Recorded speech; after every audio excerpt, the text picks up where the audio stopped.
নমস্কার বন্ধুরা, বং teddy food চ্যানেলে সবাইকে অনেক স্বাগত। আজ আমি তৈরি করব এগ পোচ কারি।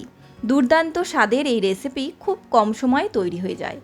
হাতে যদি সময় কম থাকে অথবা ডিমের ঝোল ভাজা একঘেয়ে না খেয়ে এই রেসিপিটা একবার ট্রাই করে দেখতে পারো। অবশ্যই তোমাদের সবার খুব ভালো লাগবে।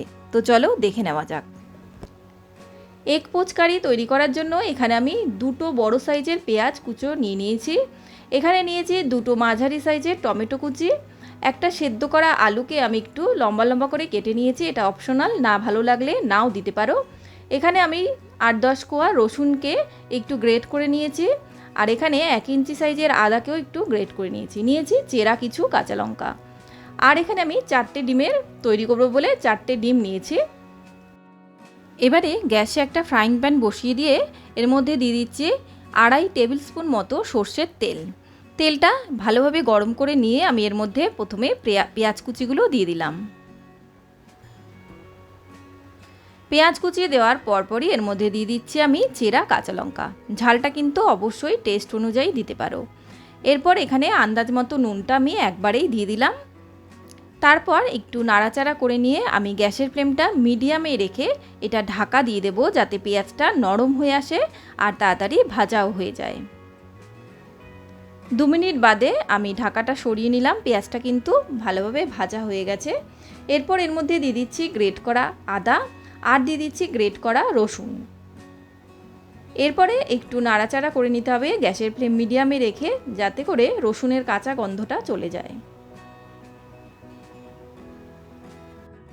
আদা রসুনটা এখানে ভালোভাবে ভাজা হয়ে গেছে। এরপর আমি এর মধ্যে দিয়ে দিচ্ছি টমেটো কুচি।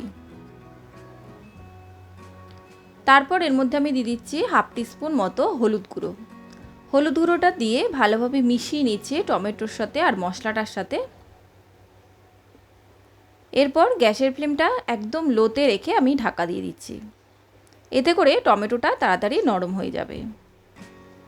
2 মিনিট বাদে ঢাকাটা সরিয়ে নিলাম। টমেটোটা কিন্তু ভালোভাবে নরম হয়ে গেছে। এবারে খুন্তির সাহায্যে আমি একটু মিশিয়ে দিচ্ছি।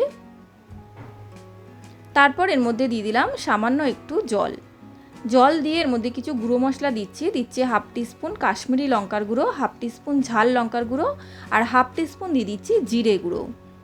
এবারে মশলাটাকে একটু 1 মিনিট মতো কষিয়ে নিলাম। তো মশলাটা থেকে তেল ছেড়ে এসছে। এরপর আমি সেদ্ধ করে রাখা আলুটা দিয়ে দিচ্ছি।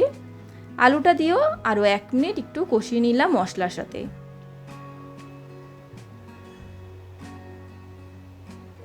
তো ভালোভাবে কষানো হয়ে গেছে। এরপর আমি এর মধ্যে 1 কাপ পরিমাণ একটু জল দিয়ে দিচ্ছি। খুব বেশি জলের প্রয়োজন নেই এখানে, কারণ এই রেসিপিটা একটু মাখা মাখা তৈরি হয়। তো ভালোভাবে ফুটে ওঠার পর আমি এখানে একটা করে ডিম ভেঙে দিয়ে দিচ্ছি। খেয়াল রাখতে হবে যাতে ডিমের কুসুমটা ভেঙে না যায় দেওয়ার সময়। একটু জায়গা করে করে আমি 4টে ডিম দিয়ে দিচ্ছি।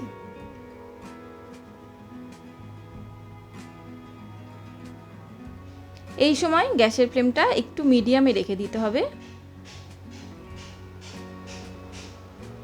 খুব বেশি হাই ফ্লেমে যদি রান্নাটা করা হয় তাহলে ডিমটা কাঁচা থাকবে, অথচ তলার দিক থেকে মশলাটা কিন্তু পুড়ে যেতে পারে।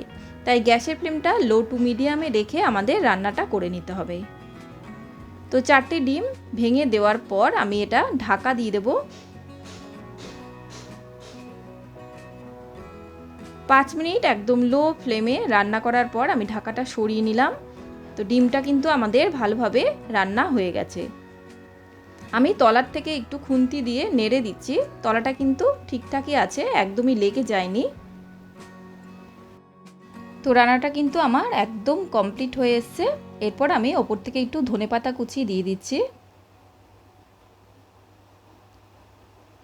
এরপর গ্যাসের ফ্লেমটা অফ করে দেব, দিয়ে আমি এটা ঢাকা দিয়ে রাখবো কিছুক্ষণের জন্য। তারপর এটা গরম গরম ভাতের সাথে পরিবেশন করে দেখাচ্ছি।